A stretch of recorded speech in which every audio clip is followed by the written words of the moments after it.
Good evening and welcome to BD's Tech Channel. Today I want to show you something I just recently bought and haven't really done anything with. This is a neon sign transformer, and this is one of the ones that is not an electronically controlled one. This is a regular transformer, so it's ideal for constructing things like Tesla coils and other things. The only thing that I noticed that this one has is that it's got a ground protection feature. So if you short, if you jump an arc from one of the output terminals, that's the high voltage output on either side, to the ground, which is the case, or that green terminal right there, it'll shut it off. So, but anyway, this is a center tap transformer to reduce the insulation requirements. The center tap is grounded, and then both the ends of the transformer go to the high voltage. This one's rated at 15,000 volts.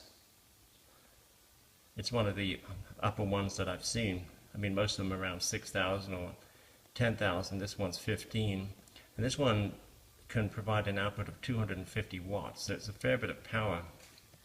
And it's at a total of 60, it's actually at 30 milliamps. So this one could give you a pretty nasty shock, and it could probably even kill you. It's not going to be, I don't think it's going to be as lethal as a microwave oven transformer, however. See, well, there it is, and let me show you some of the connections that it has. Everything's unplugged. Wanted to make sure that nothing is plugged in. So I have this off, and this is out before we do anything. Let me just show you some of these leads. So you've got your negative, your live terminal here. This is AC, 120 volts across here. That's live, that's neutral. And then there's your ground right there with ceramic insulators. And then this is your high voltage on either side. And the case is the center tap. And that's got a circuit protection feature which shuts off the transformer if you try and arc to the case. I just tried that earlier and it shut the whole thing off, so I had to turn it off and it reset it. I think the older ones don't do that, and you can actually draw an arc from one of the AC terminals all the way to the case. So I'm making sure that the two leads, I've got one lead here, and I'm making sure that the wire is not near the case, because this is not really high tension wire. And the other one is also away from the case.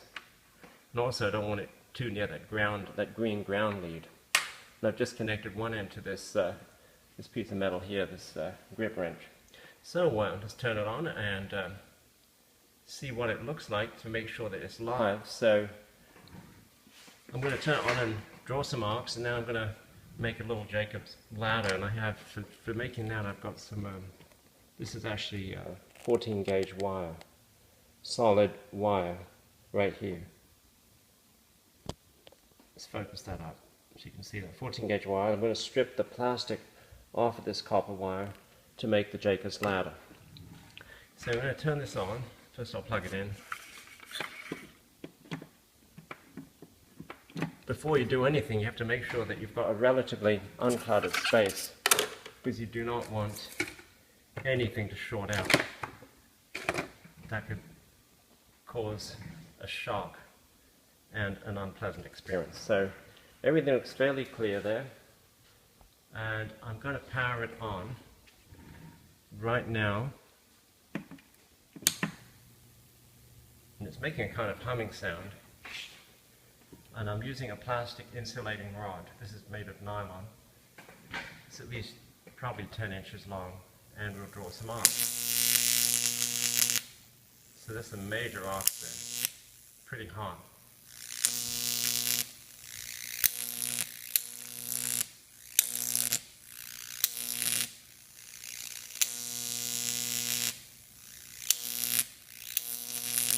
Okay, now I'm going to rig up a Jacob's ladder, but let me turn this thing off before I do anything else.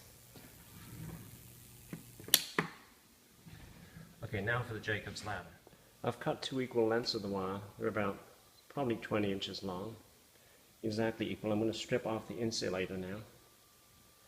You can use an X-Acto knife to do that. Okay, this is after stripping off the insulation with this X-Acto knife right here.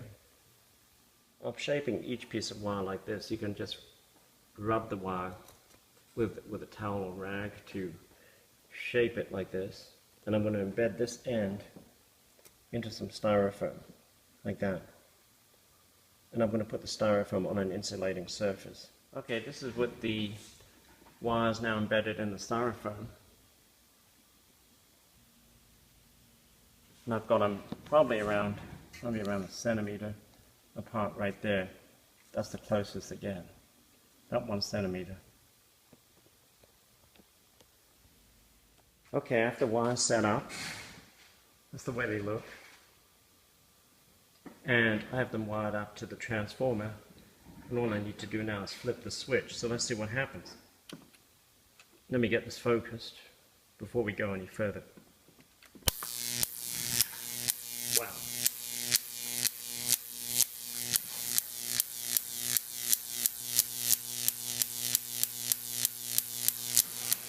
Just like out of the horror movies, this is just excellent.